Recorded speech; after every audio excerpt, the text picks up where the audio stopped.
Alright, so if you start looking here at the flight track, the place on the barograph that has the steepest slope is the best thermal I had that day. So I had a thermal here earlier in the day out of this. It's kind of hard to tell because it was such a crappy thermal. This blob right here was a thermal that I had earlier in the day, and you can see it was right. Let's see if I can get you to.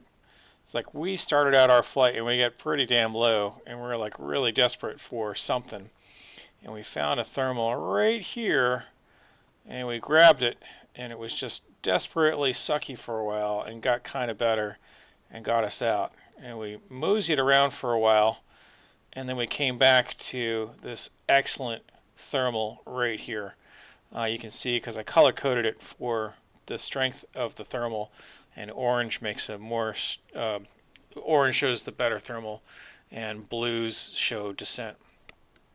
So you can see that the best thermal that we had of the day was this one right here, and you can move the 3D view to show where that thermal source was. So you can see how the thermal sort of is going down this line, and you can look, if you circle consistently enough, you can actually look at the thermal circle to see what point on the ground this thermal was coming from, and it looks like it was this field over here. And I don't see any reason why this field would be the source of this thermal, but that's clearly what the case was. Because as the glider was climbing, it's getting blown from this direction to this direction, and you can see from the top that if we just if we show north-south, it looks like this is due north on the map. So you can see the winds were almost due west, and if you could follow this line all the way down, it looks like the best thermal of the day came from this little spot, or maybe somewhere here in the trees. Did it come from the rocks? I don't know. Let's see. So it could have come from anywhere in this neighborhood here. Is there any reason? I wonder if there was some sort of, I don't really know why, but this looks like this is the area. I don't see any good reason for there to be a very strong thermal. It was just definitely the best thermal of the day, and it was just downwind of the ridge, which doesn't make a whole lot of sense, but you know, sometimes these things happen. You just don't know where they're coming from. You see later in the day, the winds are starting to get, I'm sorry, this is from earlier in the day, wasn't it? This is later in the day, so later in the day, the winds weren't even like westerly anymore. They were kind of southwesterly, which is why Allison and I did not go to the ridge. So if the winds are 270, I just don't go on the ridge. And here's another thing that you might find interesting. So when Allison and we found a really good thermal out here in the valley, and then I just sort of danced along and found a cloud street along the way, and we got all the way over the Alleghenies, and then I said that's far enough because right here at this part of the day there was a really severe overcast. So I turned around and then look at the return path. Like we started at, what was it? What they said, 4,400 feet at this point, and then I just headed downwind. And this is with the tailwind, and you just look, man, we were just losing altitude like crazy.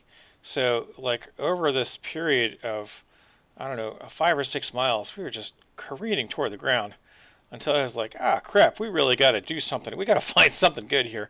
So I made a right turn adjustment.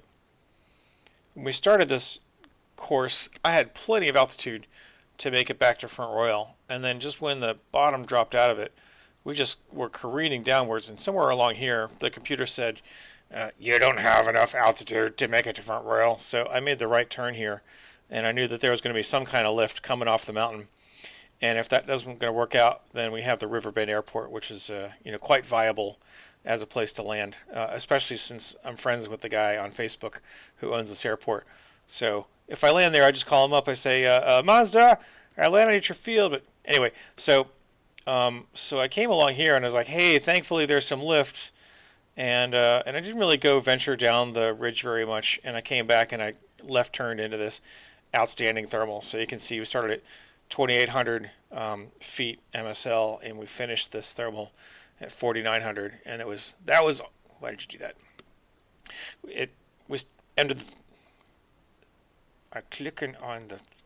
Don't take me on the course. All right, so we ended our course somewhere around 4,900, 5,400 feet. Is that where it was? Yeah, 5,400 feet at the end of this. So, I mean, that was pretty. That was a nice save. I didn't really want to be this low out here on this side of the ridge, but you know that's what happens when you're flying around having fun. So once we got up here, Allison and I just we did some maneuvers. We did something called these S turns right here. We're doing chandelles and lazy eights, and so these were the lazy eights up here, and these were the chandelles here. And then after we finished doing our maneuvers, we transitioned over here to this side of the valley. Found a nice good thermal again. Found another good thermal right there.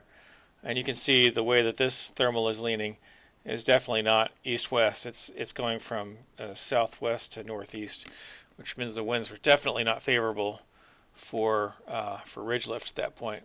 And let's see if we can figure out where that thermal was coming from.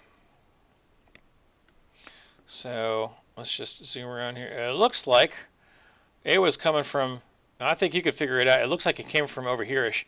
So it looks like it was being thrown up off the mountain, and it was probably a slermal in this case.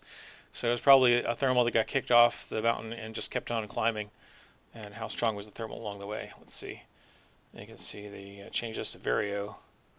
And there we go. So it looks like it was oranges and a couple of blues, but it's still, for the most part, I don't think I was working that hard because we were pretty much done with the flight.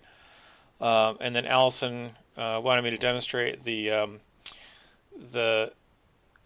spoilers open high speed, and the Duo doesn't really descend as well as the K21 does when it's on this when it's got the spoilers open going fast.